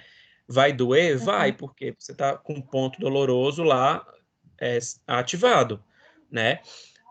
Na fibromialgia, a mesma coisa. Então, o que a gente precisa fazer? O que a gente pode fazer antes para diminuir o processo de dor? Podemos fazer uma termo, a gente pode fazer um eletro. A ventosa, se eu for colocar, eu preciso sugar a ventosa 2 vezes? Eu posso sugar só uma vez? Eu preciso deslizar? Eu posso só colocar pontual? Tá? Então, assim, a gente precisa avaliar, e isso vai de paciente para paciente. Às vezes chega para a gente paciente com fibromialgia, que ele não está na crise da fibromialgia, e a gente consegue fazer a aplicação, e aí é o momento que a gente precisa fazer 2 vezes da ventosa, fazer de forma profunda. Por quê? Porque ele não está na crise, então a gente consegue fazer de forma potencializada o nosso tratamento. Agora, chegou para você e está com a crise, onde você não consegue tocar no paciente, a gente precisa avaliar cada caso, entender o que pode ser feito, e aí utilizar todas as técnicas que a gente já aprendeu. Então, utilizar massagem relaxante para relaxar aquela musculatura, né? A gente sabe que na massagem relaxante a gente vai onde a pele vai sentir o nosso toque. Então, o sistema como eu falo, o sistema sensorial vai começar a gerar uma homeostase, né? Ele vai começar a controlar, dizendo assim, opa, olha, eu estou sentindo a mão dela. Então, tá doendo, mas eu tô sentindo a mão dela, ele começa a regular, ele começa a controlar aquela sensibilidade, e aí chega um momento que a sua mão, o peso da sua mão tá aceitável na pele do paciente com fibromialgia. E aí é o momento que você vai avançar. Então, vou fazer um pouquinho profundo. Tá doendo, tá doendo, tá doendo.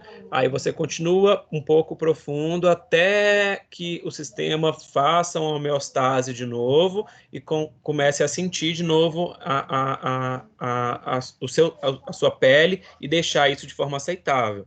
E aí a gente vai indo assim aos poucos. Então, a gente precisa só pensar, porque assim, a gente já aprendeu várias técnicas, né? Massagem, pompagem, percussão, palpação.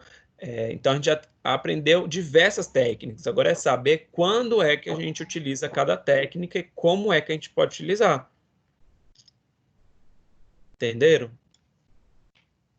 Arthur, deixa eu te fazer uma pergunta. Sim. No caso, a minha mãe, igual eu te falei que eu fui para lá e tal, que ela tem fibromialgia. E lá, por estar frio, ela fica pior, igual você estava explicando. Aí, o que acontece? Ela se queixa muito, a dor dela é mais específica para o rumo do cóccix. Tem alguma coisa assim a ver? Que às vezes nem dela ficar em pé muito tempo, ela já sente muita dor que não aguenta nem a gente encostar para tentar amenizar alguma coisa. Então, pode ser causado por uma tensão lá na lombar, né? Lombar, na região de glúteo, e aí talvez você colocar, por exemplo, uma bolsa de água quente já aliviaria para ela, né? Principalmente nessa época de frio, o quanto mais a gente puder aquecer as estruturas desses pacientes com fibromialgia, melhor. Tá, mas região, assim, aonde é mais, às vezes é indiferente, tá? Tem pessoas que sentem mais dores na região de trapézio, tem pessoas que sentem mais dores na região da lombar, tá? Isso depende muito da pessoa e do fortalecimento muscular da pessoa. Beleza.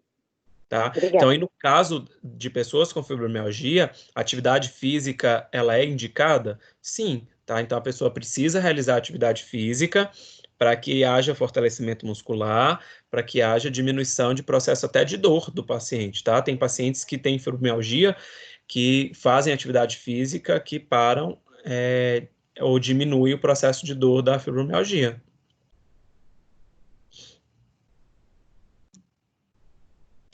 Então, aqui, ó, tem algumas comorbidades, tá? Então, pode causar enxaqueca, cefaleia, disfunção na TM, síndrome de Raynaud, transtorno de memória, tontura, quadros miofaciais, síndrome de uretra, tá? Lombalgia crônica. Então, são várias comorbidades que podem gerar através da fibromialgia.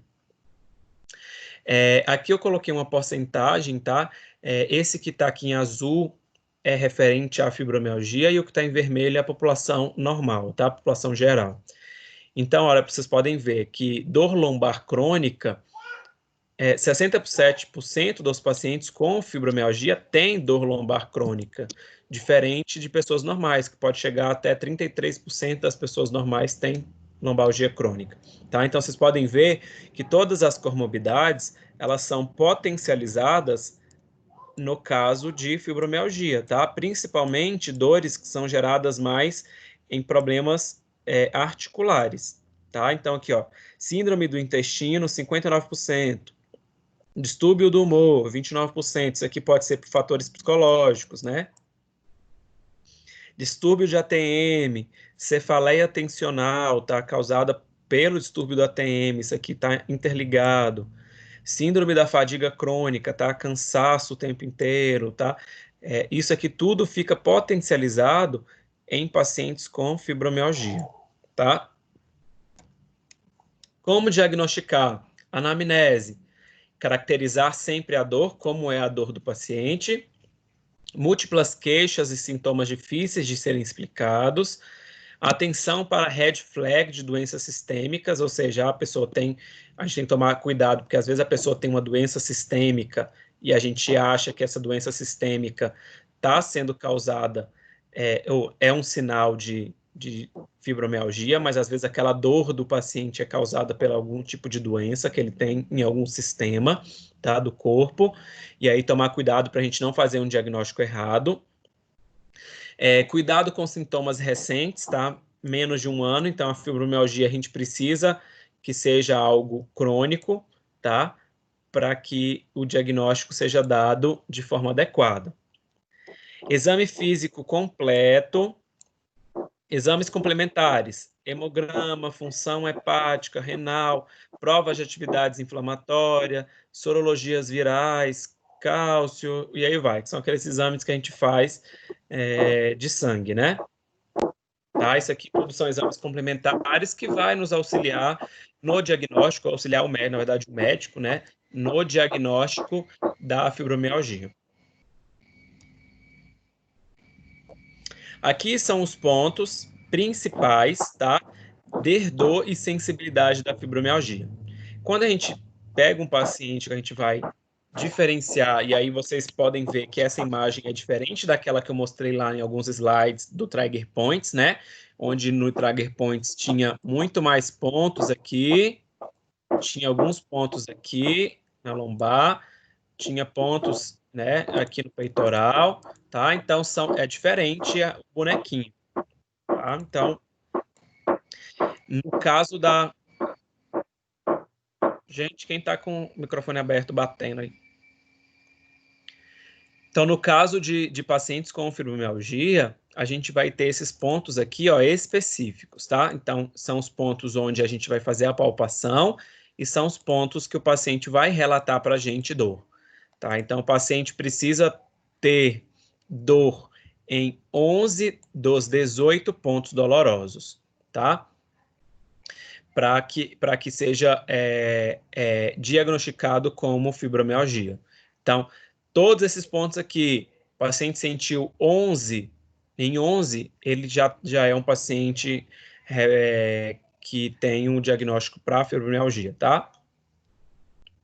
Aqui, os mesmos pontinhos. E aqui, os mesmos pontinhos, tá? Para vocês verem onde fica mais certinho o paciente em todas as posições, né? O tratamento é um caminho de meio que emaranhado de coisas, né? A gente não sabe qual caminho seguir, mas a gente tenta todas as coisas para diminuir os sintomas dos pacientes com fibromialgia, tá?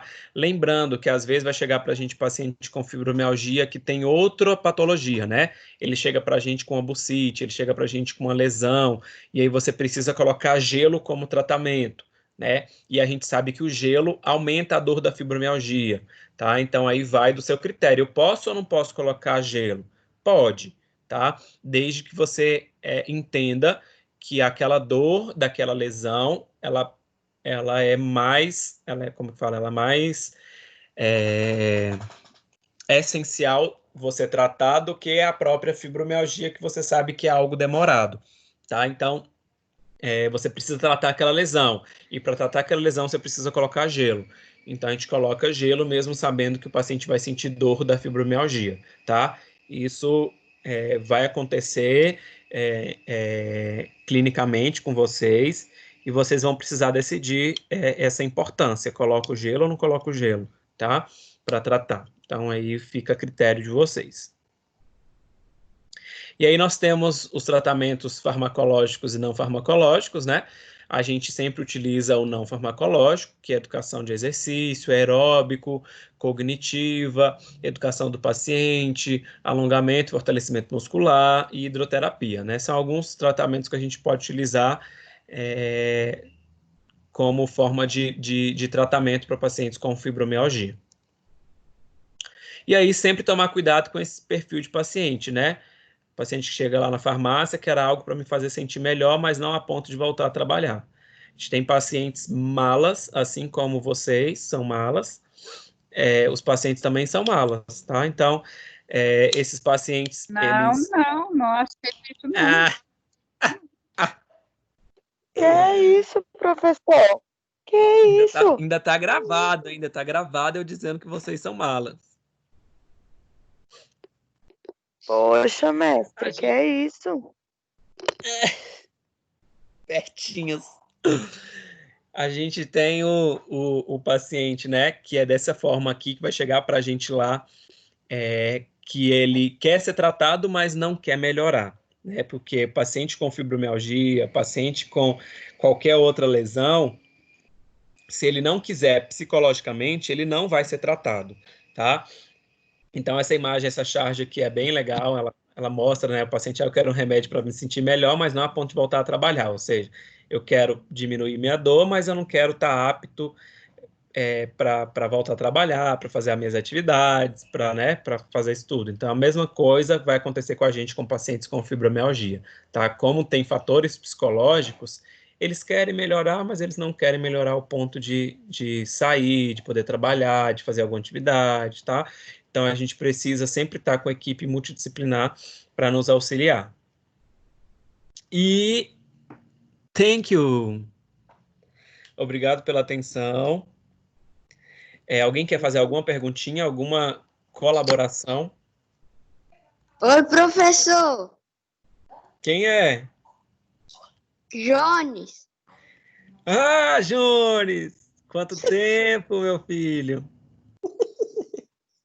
Giovânia, você não fez o trabalho, né, Giovânia?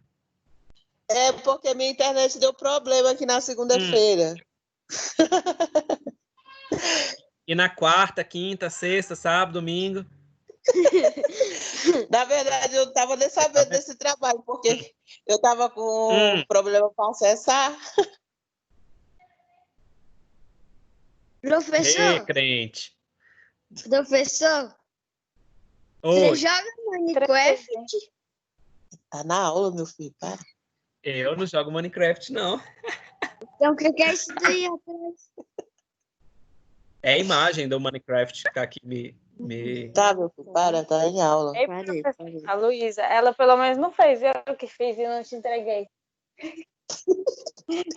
Ah!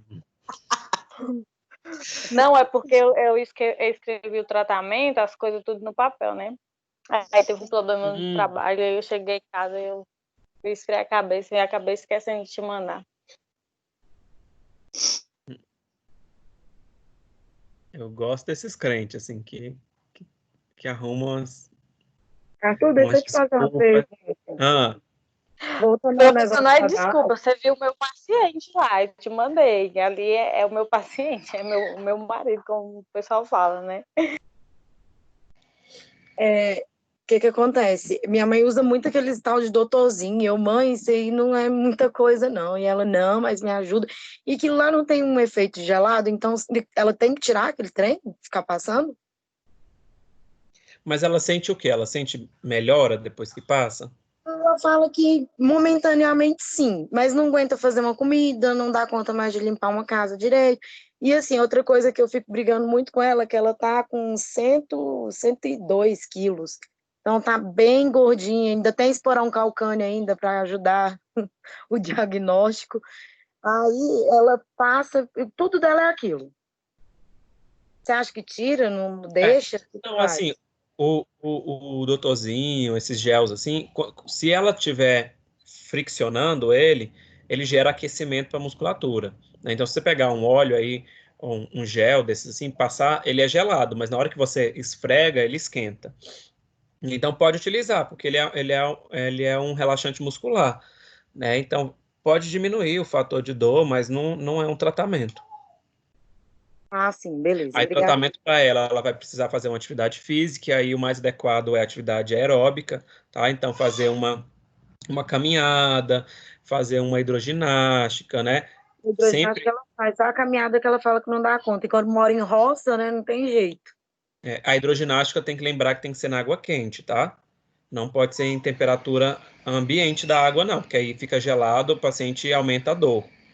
A gente tem que fazer mais voltado para a hidroterapia do que para aquela hidroginástica de academia, né? Que chega lá, aquelas piscinas, né, do governo que você entra, está mais gelada do que Polo Sul, né? Obrigado. Tá? E aí, essa atividade física vai reduzir peso dela, vai diminuir esse processo de dor, e aí trabalhar também o psicológico dela, né? É isso aí que eu fico preocupada, que eu estava conversando com meu pai, porque ela chora muito, ela fala que ela tá feia, que ninguém gosta dela porque ela não dá conta, que ela se sente meio inválida, é complicadíssimo. E aí é o momento que vocês precisam estar lá junto, né? Falando, vamos lá, vamos fazer, vem cá, mãe, vem me ajudar. Mãe, me ajuda aqui, eu não dou conta de fazer isso aqui não, me ensina aqui como é que é, mesmo você sabendo como é que faz, mas é para ela se sentir que tá sendo importante, sabe? Porque... Os dias que eu fiquei lá, eu fiquei, vamos lá em cima, vamos estar lá na porteira. Ia, voltava, ia, voltava. Ela, não tô aguentando mais, tô com falta de ar. Eu falei, vamos, a senhora aguenta? E foi, até que os dias que eu fiquei lá, ela fez uma caminhadinha, mesmo que seja de leve, mas fez. Aham. Oi, Larissa. Pronto, liguei o microfone. Professor, isso que a Ingrid estava falando é engraçado, porque meu avô veio aqui em casa, né? E aí ele tá, tipo, construindo a casa dele, que ele não mora aqui, ele mora em Cristalina. Aí ele veio aqui com a minha avó, aí ele já chegou assim, Larissa, eu tô com dor aqui no meu pulso. Aí eu comecei a rir, né? Aí eu falei assim, o que você tá sentindo? Aí ele, não, eu tô sentindo dor assim. Aí na hora que eu apertei o pulso dele, tipo, eu fui apalpar, aí ele não, disse que não tava sentindo dor, mas quando ele fazia o movimento, ele disse que sentia. Aí eu falei pra ele que era movimento repetitivo, né? Porque como ele tá construindo lá, então exige muito impacto dessa área do pulso dele. Sim. Aí ele falou assim, tá, mas o que que eu faço? Eu falei, não, vamos passar tem um nome, é daquela pomada Fisioforte, ela ajuda. Aí, tipo, eu fui, fiz uma massagem rapidinho no pulso dele, aí fiz um pouco do movimento no pulso dele e enfaixei. Aí ele ficou de boa. Aí nisso, tipo, passou uns segundozinhos, aí ele, eu tô sentindo uma dor aqui na minha lombar. Aí ele foi e falou que tava sentindo dor na lombar também. Aí eu fui fazer também a massagem. Eu não utilizei a ventosa, porque como ele disse que estava sentindo muita dor, não ia ajudar, né? Ele ia sentir dor também, um pouco naquele processo do deslizamento. Aí eu fui, fiz a massagem e usei essa pomada também. Aí no final ele disse que sentiu uma melhora boa, porque ele estava um pouco com medo, entendeu? Um medo tipo de sentir mais dor. Eu acho que é esse medo que o próprio paciente tem, que a gente tem que avaliar também antes, para saber como que ele vai reagir durante o processo. Aí ele disse até que queria fazer amanhã de novo. E aí o que você passou para ele fazer em casa? Professor, você cuida da sua vida. Não, então, eu não falei. Nada. Não, ele quer agora ficar falando coisa, assim, né? A pessoa tenta acertar, ele fica falando coisa. Eu não passei nada pra ele fazer. E o que a gente falou naquela aula sobre dor em punho e tendinite? Foi Professor, que melhora. Eu falei pra ele, eu não falei, tipo, pra ele assim, ó, faça algum exercício, porque ele não vai fazer. E eu não vou estar lá pra poder estar acompanhando ele. Ele tá construindo a casa, então ele vai ter que ficar agachando toda hora. Eu falei pra ele tomar cuidado na hora dele agachar. Porque como ele fica agachando pra pegar tijolo, pra fazer isso, eu falei pra ele evitar fazer movimento repetitivo. É a única coisa que pode fazer. Que eu possa fazer pra ele. Porque ele tá essa semana todinha construindo lá. Ele vai continuar sentindo dor. E isso, tipo, foi algo relatado por ele essa semana. Então, quando ele faz E isso aí você lá, vai fazer você vai aplicar só a Fisioforte e fazer massagem. essa semana. Não, o que Larissa, que resolve? a sua vida foi ótimo. O moro na roça, ele vai viver muito tempo e não vai sentir mais dor. Hein, Larissa? O que que resolve tendinite, Larissa? Eu não sei tendinite, professor. Nossa, professor, você é muito chata. Você quebra o barato de todo mundo. O que que resolve tendinite? Gente, eu preciso de ajuda de universitários. Me ajudem a responder isso aqui. Eu vou tirar seus pontos se você não responder. Não, professor, oxi. Alguém vai ficar sem ponto. Google, Larissa. Eu já tirou a gravação.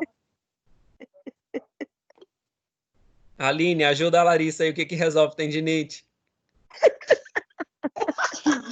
Eu acho que fica rindo aí, ó. Jéssica, me ajuda. Gente, Vai me na ajuda. farmácia e pede um remédio. Esporte volume 3. Não. Ai, professor, você é qual professor? Me dá uma luz aí. Douglas. Mobilização, professor. O que tem eu? Seria uma Douglas, o imobilização. que resolve tendinite, Douglas? Qual o tratamento que a gente faz para tendinite?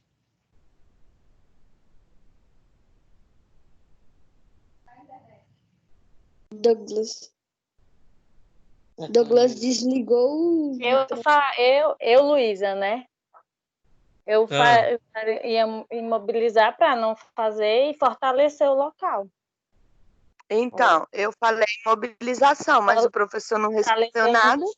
Não vai imobilizar nada, não. A gente vai fortalecer a Não, eu tô falando musculatura. assim, para não ficar movimentando muito, né? Geralmente, e fortalecer aquela região, né? Os músculos. Então, o tratamento é o quê? Fortalecimento muscular. Né? Então, criatura, mas eu, no caso, eu tenho que mobilizar o meu, senão eu não faço. Eu não tenho físio, né? Só se eu ficar lá igual uma louca, se movimentando só. Professor, fortalecimento, agora eu fiquei com isso aqui. Eu também estava. Peraí, fala um por vez. Eu estava boiando aqui. Agora explica então como é que vai ser feito esse fortalecimento, que eu fiquei calada com medo de falar besteira, né? Tudo mala, tá vendo? É tudo mala, vocês tudo mala. Sou mala, não. É aula EAD, meu filho, fazer o quê? Professor, agora me é isso, prof. Uma classe exemplar dessa, como é que o senhor fala que é todo mundo mala desse jeito? Professor, não, ontem eu fiquei chateado com a turma do XU de novo. Professor, eu sei que tem que ter fortalecimento, mas de imediato a pessoa está sofrendo dor, não tem que ter um anti-inflamatório? Sim, tem que ter a diminuição de dor, mas como é que a gente faz diminuição de dor? A gente vai passar remédio para ele? Não, relacaína. Usa os aparelhos, usa a bolsa quente, né? Essas coisas. Isso aí. Aí a gente vai o quê? Vai diminuir processo inflamatório, vai diminuir dor e logo em seguida a gente vai realizar o quê? Fortalecimento muscular. Então, qual é o tratamento para tendinite? Diminuição de dor e fortalecimento muscular. Então, professor, mas assim, no caso da pessoa que chegou com muita dor, não tem que ter uma coisa para amenizar essa dor? Como que vai desinflamar esse nervo? Só com a bolsa quente e com o tenso, por exemplo? Não tem que ter um anti-inflamatório? Não, precisa não. Mas, professor, a gente ficou falando aqui da imobilização. A gente ficou falando aqui da imobilização, né? Mas não é correto, então, dizer que, por exemplo, pelo menos de imediato, essa pessoa precisa pausar esse... Porque eu acho assim, tá, tudo bem, tem que fazer fortalecimento muscular, mas se ela continuar fazendo o mesmo movimento, melhora? Vai melhorar? Não é fazer o mesmo movimento, mas também a gente não imobiliza o paciente. A gente não pode indicar enfaixamento, a gente não pode indicar que o paciente faça um gesso no punho. A gente não pode indicar isso, porque isso vai piorar a musculatura do paciente. Então, o que a gente precisa? John? Menino, para de fazer zoada. Então a gente não Atendimento está onde, prof? Espera aí, gente, deixa eu falar. A gente não indica a imobilização daquele punho, tá? O que a gente vai fazer como fisioterapeutas? A gente vai fazer termoterapia, a gente vai fazer eletroterapia naquele punho, vai diminuir processo inflamatório, vai diminuir dor e depois fortalecimento muscular. Tá? Porque o fortalecimento muscular vai fortalecer toda a musculatura do punho e aí não vai deixar mais aquele paciente gerar aquele processo inflamatório por causa de fraqueza muscular ou de movimentos repetitivos. Ok, prof. Tá? E aí a gente só faz imobilização só em casos muito graves, que é um caso que chegou o paciente assim que ele não consegue mexer o punho de jeito nenhum. Aí a gente pode fazer uma termo, um eletro e fazer um enfaixamento, mas que não seja aquele enfaixamento rígido, tá? De deixar o paciente com o braço travado. A gente pode enfaixar com faixa elástica, a gente pode fazer um enfaixamento com uma kinesiotape, a gente pode fazer um enfaixamento com atadura, tá? Então, isso tudo a gente pode realizar. E só curiosidade, o que foi que o senhor ficou chateado com a turma do XU? O que eles fizeram? Deixa eu parar de gravar aqui. Deixa eu parar. Da sua vida. Depois a gente quer malandro.